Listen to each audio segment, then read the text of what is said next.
This is an excellent film with some amazing visuals, new characters, and expanding the world slash galaxy of Super Mario. But I couldn't help but notice the drastic change in tone. Dare I say it, was much darker than the original, which was light-hearted and fun and silly. With this film, however, it wasn't all perfect. I felt that the characters went off on too many missions on their own when they didn't need to be separated, when they could have just gone on the mission together. Overall, though, it was a little bit longer and some scenes could have been trimmed down a little bit more. But on the whole, it was a lot of fun, full of nostalgia and foxes.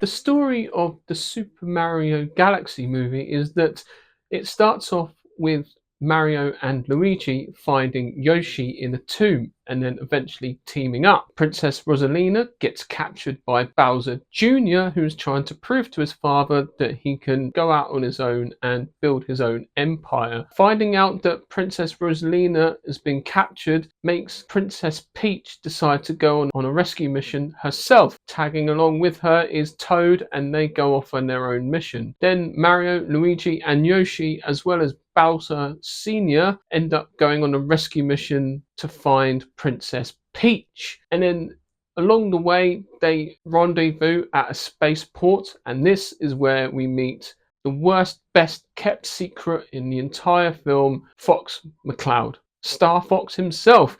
And he joins their merry mission to find Princess Rosalina and rescue her from Bowser Jr.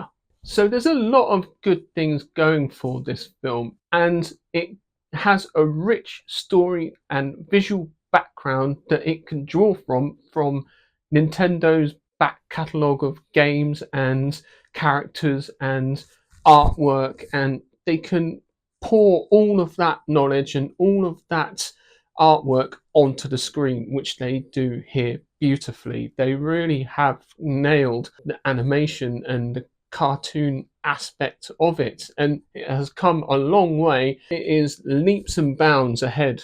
Hard to believe that none of it is real and it's all done on computers, and it just works tremendously well. The introduction of Star Fox, Fox McCloud, played by Glen Powell, is by far one of the best moments in the film, in my opinion, because it reignites the franchise by introducing this new character.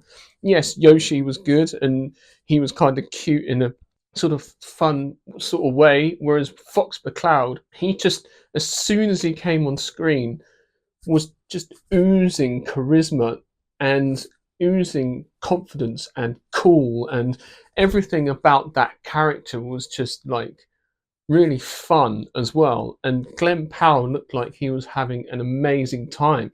And in my opinion, I think it steals the show. He is by far the character of this film. What I would say about the film is that it may be just a little bit too long, and some scenes could have been trimmed down a bit. And creates a bit of a paradox, because I find that actually Fox McCloud's backstory could have been let loose a little bit more and breathed a little bit more, but not too long.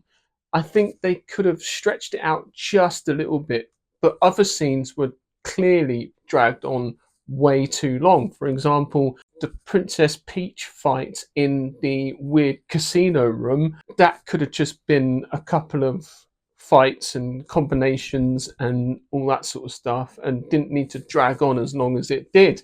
Also, some of the Bowser family drama stuff could have been tightened down just a little bit, in my opinion. But other than that, that's just minor gripes.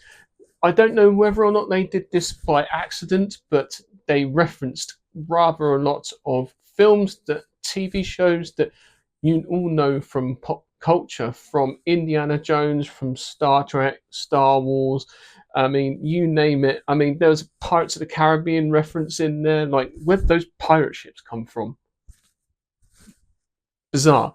They're all scattered around, and Maybe I was just overthinking it, or maybe they didn't reference those films, but couldn't help but notice it myself. The missions that they go on were cool, but again, like I feel like they could have just done it together instead of separating the group, and it would have been a much better film, I reckon. The space battles were awesome with Fox McCloud in his Star Wing fighter. It was just wicked. It was so cool. The score for it was good, but it still didn't have that classic rock soundtrack that the first one had. Now, here's my pitch. I think that when they start the space battle with Star Fox, they enter with Black Sabbath's Paranoid, and really something high octane, strong beat that we all know and recognize, and just be like, yeah, that's cool. That would be like, mwah, chef's kiss. But it was really cool. And Fox McCloud steals the show. And Glen Powell, even though it's just his voice, you could tell he was having a lot of fun with it. And you could tell he really cared about portraying that role correctly. And I'm pretty sure they'll probably do a standalone film for him as well. And yeah, let me know what you thought of the film Super Mario Galaxy, the movie, and which other IP or Nintendo characters you'd like to see in the Mario films or have a standalone film of their own. Let me know in the comments and chat. And thank you very much for watching my review, and I shall see you in the next video.